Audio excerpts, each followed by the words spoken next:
And in this fourth segment, I'm going to talk about a D'Lo trade. There is a 3-team trade in the works that could potentially see D'Lo, leaving the Lakers, and the Lakers trying to acquire more talent, because let's face it, the Lakers have not done a single thing in this offseason. Like, of all the teams that has a disappointing offseason, it's always the Lakers. They always have a disappointing offseason. It never fails, never will fail, always will happen, and it's it's just awful. It's bleh. But anyways, aside from, my bias for LeBron James and me wanting to see him get another ring, I mean, as an analyst and as, just a fan, the Lakers, the only really good thing that they've done is get Dalton Knecht as the number 17th pick. That was the only good thing that they did. Aside from that, they've been idle throughout most of the offseason. They haven't done anything. And, the only other thing that they did aside from Knecht was allow D'Lo to, pick up his player option. And let's face it, nobody in LA wants D'Lo back in LA after his horrible, and I mean horrible, performance in the playoffs against Denver. Nobody wants him back on the roster. He forgot how to shoot, he forgot how to pass, he forgot how to dribble, he forgot how to play basketball. It was awful. And it was a repeat of the other Russell that was on LA, Russell Westbrook. It was just a repeat of that. It was awful. And so they have a roster of 15 players and a payroll under the second apron, $188.9 million. By about $45,000, the Lakers have been stymied by the rules and the NBA's collective bargaining agreement. I'm just reading this off of an article, by the way. So the only way the Lakers can add is to subtract. And the one player LA seems most willing to part with is D'Angelo Russell. And quite frankly, I'm willing to part with him as well. Be gone. Get out of here. Meanwhile, the Charlotte Hornets, they have collected enough talented players that the goal shouldn't be bottoming out completely, but allowing players like LaMelo, Brandon Miller, Mark Williams, and rookie Tijane Salon, the number 6 pick, to build winning habits. This fly is all over me, Jesus. Add the Jazz to opportunistically. I will get this fly, I swear. I apologize for the delay, but it's just this fly is all over and it's really annoying. So, as I was saying, the Jazz, they're opportunistically, they facilitate a deal, and a multi-team trade could help all parties, right? Because given how they recently signed Lauri Markkanen, they're going to need to have some talent to coincide with Lauri Markkanen eventually. So the Lakers, they don't add a third star, but they get necessary depth, including the means to sign free agent guard Markelle Fultz? I've never seen this article, so it's this is the first time that I'm reading this. But Markelle Fultz, are you serious? The Hornets improve now, and along with the Jazz, add draft capital and an experienced point guard in Vasilije Micic. Forgive me if I completely botched that name. So here's the entire trade scenario. So the Lakers get Trey Mann from the Hornets, Nick Richards from the Hornets, $13 million trade exception from Russell, and $3 million trade exemption from Christian Wood.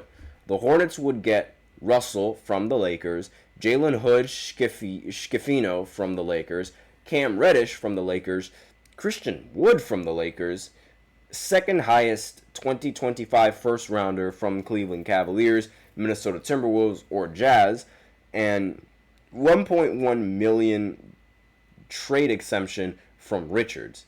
Now, the Jazz, they'll get Vasilije Micic and a 2031 projected first rounder via the Lakers. I think the Lakers are giving up way too much in this just off of details. Now, why the Los Angeles Lakers do it? Why are they willing to do it?